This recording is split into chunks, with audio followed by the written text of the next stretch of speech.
Hello everyone, my name is Vaishali Rokde, lecturer in A.G. Patil Institute of Technology, Solapur. Summer exam is going on and I hope your study is also going well. So आज हम लोग construction material subject के model answer paper को एक बार revise करेंगे. It will help you to boost your study and clear silly doubts. So here we go. Chapter number 1 is overview of construction material. इनमें हम कुछ इंपॉर्टेंट क्वेश्चंस देखने वाले हैं जो आपके एग्जाम पॉइंट ऑफ व्यू से इंपॉर्टेंट होंगे. तो उसमें फर्स्ट क्वेश्चन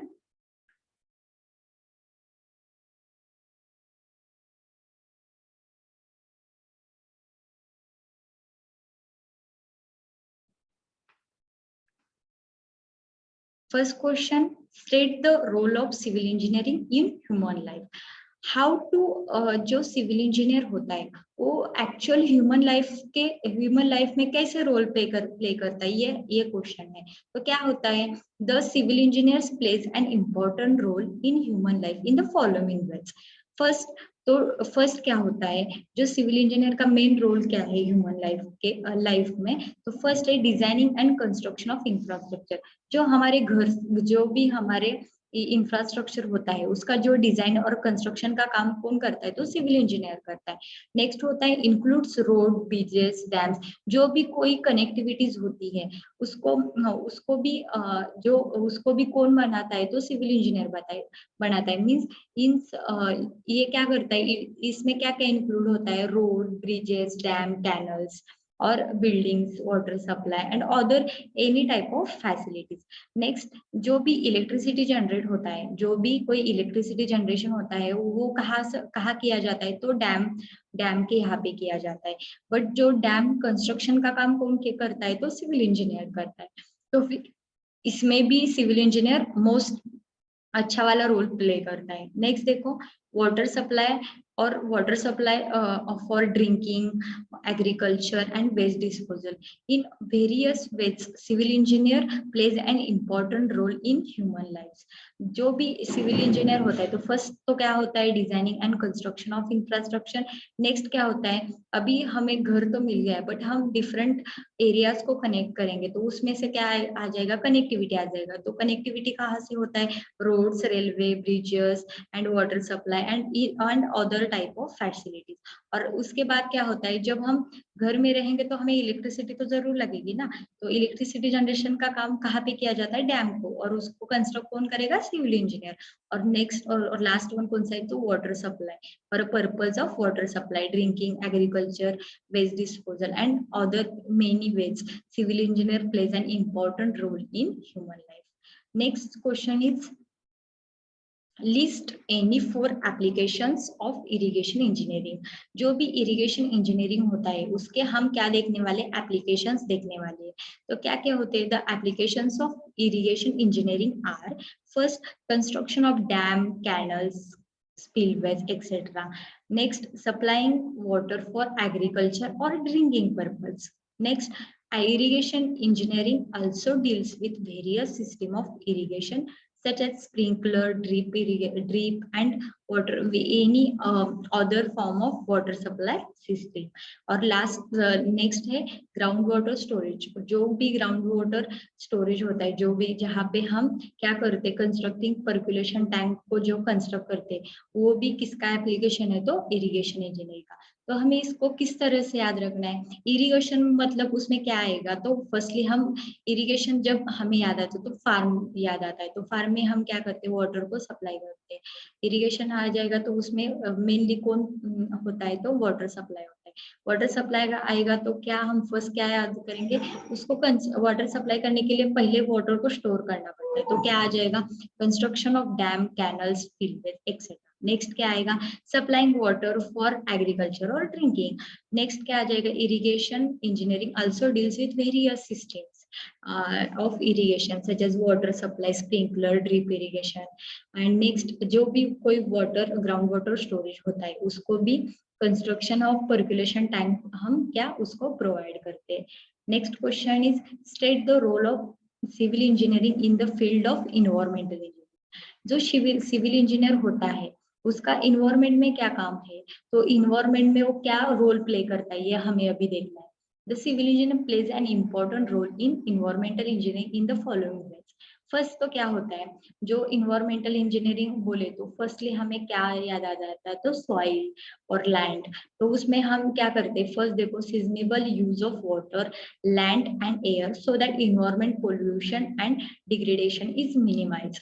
जब हम इन्वायरमेंट के बारे में सोचते हैं तो हमें फर्स्टली कौन सी बात ध्यान में आती है, तो पोल्यूशन के बारे में। तो पोल्यूशन ना एयर पोल्यूशन मिनिमाइज करने के लिए हम बहुत तरीके यूज करते हैं। तो हम सीजनेबल अमाउंट में जब वाटर प्रोवाइड लैंड को वाटर प्रोवाइड करेंगे, तो जो एयर है वो जब विंड विंड ब्लो होने लगेगी तो उसमें एयर पोल्यूशन नहीं होगा, तो एयर पोल्यूशन मिनिमाइज हो जाएगा। तो जब कब होगा ये, तो हम उसको सीजनेबल अमाउंट में वाटर प्रोवाइड करेंगे तो। नेक्स्ट देखो, engineer studies water, soil and other pollution problem and develop solution to solve and control them. Means ये इन्वायरमेंटल इंजीनियरिंग में क्या होता है, तो जो भी कोई पोल्यूशन होता है, सॉइल पोल्यूशन, एयर पोल्यूशन, जिस भी तरह का पोल्यूशन होता है उसको हम मिनिमाइज और कंट्रोल करने के सॉल्यूशंस ढूंढते हैं। नेक्स्ट देखो, facilities like water supply for drinking, agriculture, ये तो सभी में आने वाला है। Civil engineer plays an important role, transportation होगा, इन्वायरमेंट होगा और ह्यूमन लाइफ, ये कौन सा भी होगा तो उसमें क्या आ जाएगा, facilities like water supply, like drinking, agriculture और ground water quality. Next, this includes planning, designing on concept. जो कोई भी हम कंस्ट्रक्शन जब करते हैं तो उसमें सब में कौन सा पार्ट आता है, प्लानिंग, डिजाइनिंग, यही तो आएगा ही आएगा, क्योंकि अब वाकई में हम तो सिविल इंजीनियर है ना, सिविल इंजीनियर का काम ही वही होता है कि उसमें डिजाइन करे। Next question, what do you mean by eco-friendly building material? State any two properties of it. What is eco-friendly? Eco-friendly means earth-friendly or not harmful to the environment. Means ये environment के लिए कोई हानि नहीं पहुंचाता। तो जो eco-friendly term है ये most important term है, और this term is mainly contributes the mainly probably depends on the different types of pollutions like air, water, land pollution, ये नहीं होने देता। इसको ही हम क्या बोलते हैं, तो इको फ्रेंडली बोलते हैं। तो इसमें क्या क्या प्रॉपर्टीज होती है, फर्स्ट तो ये बायोडिग्रेडेबल होता है। व्हाट इज अ बायोडिग्रेडेबल, तो ये ना इजीली डिग्रेडेबल होता है, मीन्स इससे कोई हानि नहीं पहुंचती, जैसे कि प्लास्टिक होता है वो बायोडिग्रेडेबल नहीं होता। नेक्स्ट देखो, ये it is a renewable source, means हम इसका रिन्यूएबल कर सकते हैं, मीन्स इसका अदर टाइप ऑफ यूज भी हम इसको कर सकते हैं। Next, it is a reused recycle, इसको हम रीयूज कर सकते हैं, रिसाइकल भी करते हैं। It is increases durability and life span of living bodies. जो लिविंग बॉडीज होती है उसकी ड्यूरेबिलिटी भी इंक्रीज करने का ये काम करती है, और it reduce the different types of pollution.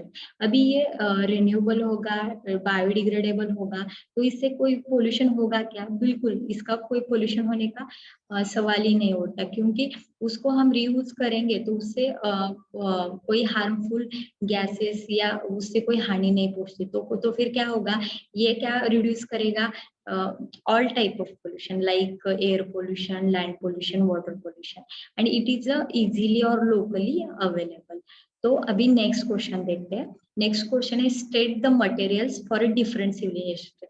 जो भी हमारा सिविल इंजीनियर स्ट्रक्चर है, जो भी हम अब कंस्ट्रक्शन मटेरियल टोटल सब्जेक्ट पढ़ने वाले हैं, तो उसमें डिफरेंट टाइप्स ऑफ चैप्टर्स है। अभी तो फर्स्ट चैप्टर में हम सिर्फ मटेरियल्स के नाम जानेंगे, उसके बाद एक एक करके सभी चैप्टर्स देखने वाले।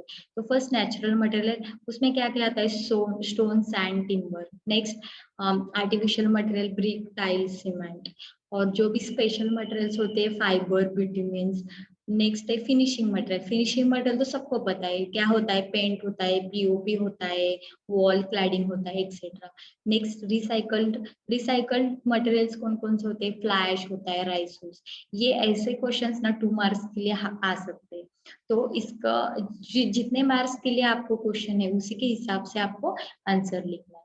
तो फिर देखो next question, state the materials required for irrigation structure in general.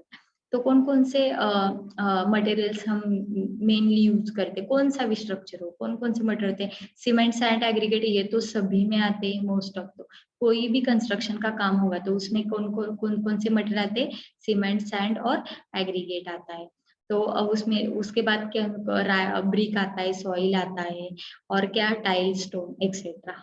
तो फिर नेक्स्ट क्वेश्चन देखते हैं, state the factors affecting the selection of construction material. कोई भी आप मटेरियल सेलेक्ट करोगे तो उसमें फर्स्टली क्या देखोगे, तो वो मटेरियल है कि वो स्ट्रेंथ बेयर कर सकता है क्या, वो कितनी सर्विसेबिलिटी प्रोवाइड करता है, उसका व्यू कैसा है।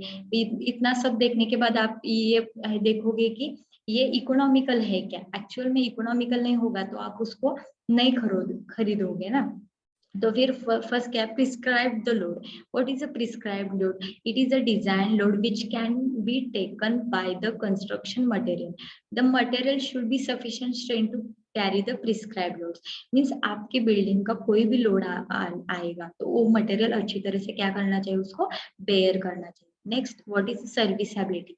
सर्विसेबिलिटी मीन्स आप जब वो मटेरियल को चूज करते तो उसकी कुछ ना कुछ तो लाइफ स्पैन होता है, तो उतना वो इफेक्टिवली लोड को बेयर करना चाहिए। नेक्स्ट, एस्थेटिकली प्लेसिंग मीन्स वो कंस्ट्रक्शन मटेरियल अभी आप अट्रैक्टिव लुक के लिए प्रोवाइड कर रहे हो कौन सा तो मटेरियल, तो उसका लुक वैसे ही अट्रैक्टिव होना चाहिए। Next, economical.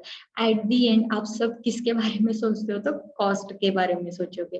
कॉस्ट के बारे में सोचोगे तो उसमें क्या आ जाएगा, कोई भी मटेरियल चूज करोगे तो उसकी एक तो ये उसका इतना ज्यादा मेंटेनेंस नहीं होना चाहिए, और दिखने में तो इकोनॉमिकल भी होना चाहिए, और उसमें ज्यादा खर्चा भी नहीं होना चाहिए। मीन्स सेलेक्ट करते वक्त आपको ऑल टाइप डिफरेंट टाइप्स आपको मीन्स उसका देखना चाहिए, मीन्स वो कितनी अच्छी तरह से हम उसका यूज कर सकते हैं। ओके, नेक्स्ट देखो, explain the criteria for selection of construction material for a different engineering structure on the basis of strength and durability।